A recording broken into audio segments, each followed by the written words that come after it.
Hello guys, welcome na naman po sa channel ko. Ako nga pala si Hajime Aikawa. For today's video is another tips na naman po para sa mga PC gamers na kagaya ko. Sana may matutunan kayo at sana kung nagustuhan yung video ko, mag-comment po kayo sa baba. For today's video nga pala guys, tuturuan ko kayo kung paano mag-uninstall ng mga laro. Ito po guys, punta po tayo sa Windows logo.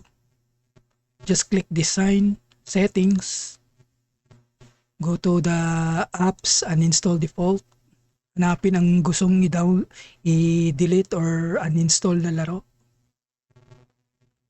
For example, this game. Ano nga bang laro dapat natin burahin dito guys?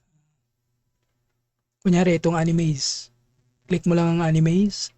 Tapos uninstall. Pagkatapos ng uninstall may lalabas na i-yes nyo lang.